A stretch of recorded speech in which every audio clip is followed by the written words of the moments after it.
E aí, pessoal, tudo bem? Quando eu falo aqui no meu canal que a crença em seres míticos, como anjos, deuses, demônios, é uma ilusão, eu estou me baseando na realidade. A nossa realidade nos traz muitas evidências e provas de que não existem estes seres fantasiosos, seres mitológicos, e que a ação destes seres também não acontecem. A doutrina religiosa faz com que a pessoa perca a sua capacidade de criticidade a respeito do assunto, a respeito das crenças mitológicas. A pessoa se sente incapaz de criticar aquilo que ela tem como divino, como sagrado. Mesmo que ela não entenda, ela tende a achar que ela não tem capacidade de entender e que ela está errada. Aquilo é que está correto, mesmo que aquilo seja um absurdo. Por exemplo, o cristianismo usa a Bíblia como base. O cristianismo é o segundo testamento da Bíblia, usando como base o primeiro. Dentro da Bíblia podemos ver a divindade, que está como sendo o personagem maior da Bíblia, apoiando e incentivando as pessoas a cometer violência umas contra as outras, a cometer vingança sanguinárias e terríveis contra outras pessoas. Também vemos o Deus da Bíblia mandando o seu povo roubar outras nações e, para isso, matar desde os bebês de peito até os filhotes de animais, não deixar nenhum vivo. E dentro das histórias, como no livro de Josué, eles roubam tudo que é de ouro, de prata, matam os seres vivos e aqueles que eles não conseguem matar com espada, eles tocam fogo nas tendas, nas casas das pessoas, nas ruas inteiras, nas cidades completas, queimam tudo a fogo. E isso a mando de um Deus, o Deus da Bíblia. Então, eu sempre falo, você pode acreditar que existe um Criador, apesar de minha opinião, eu não vejo a possibilidade da existência de um Criador. Porque isso é ilógico, é irracional, e já expliquei várias vezes o porquê. Mas, se você ainda acredita que existe um Criador, não atribua o seu Criador ao Deus sanguinário que está dentro da Bíblia. Por que que o Deus da Bíblia é sanguinário? Porque é um personagem criado por uma nação sanguinária, uma nação que costumava matar outros para roubar. É uma nação que tem um senso de justiça muito distorcido. Portanto, o Deus da Bíblia manda que eles matem para roubar. É por isso que o Deus da Bíblia também tem um senso de justiça muito distorcido. O próprio cristianismo tem como base a morte de um inocente para sanar a culpa de culpados, de pecadores. Como, meu amigo, você vai matar um inocente para aliviar a culpa de culpados, para aliviar a culpa de outrens? Não faz o menor sentido. O seu Deus é tão irracional assim? Se você concorda com isso, nesse sentido, você é tão irracional quanto este Deus. Neste vídeo, eu vou trazer para vocês, vou compartilhar com vocês o vídeo do professor Eustáquio Presley, do canal Bíblia e Língua Portuguesa Eustáquio Presley. Ele costuma trazer conteúdos excelentíssimos a respeito de religião, a respeito de crenças, de ilusões, de fantasias. E neste vídeo, ele traz a opinião de dois especialistas que estudaram e estudam a mente humana. Aqui vocês podem ver a opinião dos especialistas a respeito de crenças em sagrado, em seres divinos. Assistam o vídeo. Estou aqui com a revista Veja desta semana. E aqui dia 30 de março de 2022, edição 2782, revista Veja, repito, desta semana. E estou aqui com um livro de Sigmund Freud, o pai da psicanálise. O livro aqui, O Futuro de uma Ilusão. A ilusão a que se refere Freud é a religião. Freud era judeu e ateu. Este livro aqui foi publicado em 1927, há 95 anos, quase um século. E esta revista desta semana.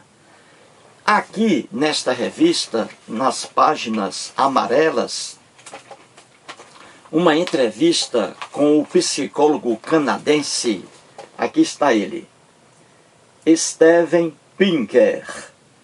A pronúncia aqui é em língua portuguesa, aportuguesada. Steven Pinker, psicólogo canadense. E o título da entrevista, O Risco dos Extremos. Muito bem, então fiz aqui uma análise e vamos a ela.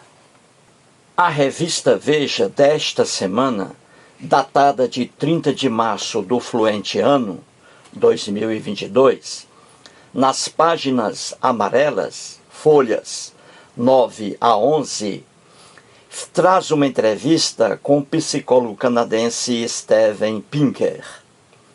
Na página 11, o jornalista André Solito faz a seguinte pergunta ao psicólogo. Já ouvimos frases como: os seres humanos são irracionais. Afinal, somos racionais ou irracionais? Steven, caro leitor, respondeu assim ao jornalista. Somos bastante racionais a respeito das necessidades práticas de nossa vida cotidiana. A maioria das pessoas consegue manter seus trabalhos, se alimentar e educar os filhos. Mas, quando se trata de crenças, digamos, cósmicas, históricas ou políticas, é aí que vemos a irracionalidade entrar em cena. Essa afirmação do psicólogo canadense não é estranha para quem vem assistindo a meus vídeos diariamente. Com frequência, faço referência a Sigmund Freud, o pai da psicanálise, que era judeu e ateu. O que o psicólogo Steven afirma acima já foi dito por Freud há 96 anos, quase um século. Parece até que o canadense copiou o texto de Freud. Assim, no livro O Futuro de uma Ilusão, publicado em 1927, Steven nem era nascido ainda, Freud escreve: nenhum homem racional se comportará tão levianamente em outros assuntos, nem se contentará com fundamentações miseráveis para seus juízos, para sua tomada de partido. Ele se permite isso apenas em relação às coisas mais elevadas e mais sagradas. Steven Pinker diz que o homem, dependendo da situação, é racional e irracional. É racional em relação às necessidades práticas da vida cotidiana. É irracional quando está atolado em crenças cósmicas, históricas e políticas. O que Steven afirma é a mesma coisa afirmada por Freud acima. Entendeu, leitor? Muito antes da existência de Steven, Freud já dizia que o homem é um animal racional e irracional. Racional quando age conscientemente, apoiando-se em fundamentações lógicas para sua tomada de partido. Irracional quando despreza essas fundamentações lógicas, passando a aceitar passivamente fundamentações miseráveis para sua tomada de partido. E Freud dá um exemplo: o homem religioso. Quando o homem está agarrado ao sagrado, entre aspas, torna-se irracional. E Steven dá o mesmo exemplo. Mas, quando se trata de crenças, digamos, cósmicas, históricas ou políticas, é aí que vemos a irracionalidade entrar em cena. Entendeu, leitor? Vamos pegar como exemplo um matemático evangélico. Em sua profissão, na sala de aula, ele é um homem racional. Para explicar matemática aos alunos, ele faz uso de fundamentações lógicas. Só se contenta com essas fundamentações. Ele rejeita qualquer fundamento miserável para os preceitos matemáticos. Quando esse matemático racional se entrega à sua crença religiosa, ao sagrado, aí se torna irracional, porque passa a se contentar com fundamentações miseráveis para seus pontos de vista. Entendeu, leitor? Na igreja, um comportamento. Na sala de aula, comportamento diferente.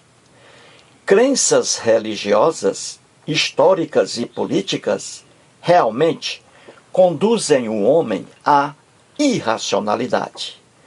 Um exemplo de crença com carga política atualmente no Brasil é a propaganda negativa de alguns brasileiros em relação às vacinas. Quem age assim, age com irracionalidade, porque se contenta com fundamentações miseráveis para seus pontos de vista. A racionalidade não permite ataque algum às vacinas. Entendeu, leitor? Mais um vídeo e muito obrigado.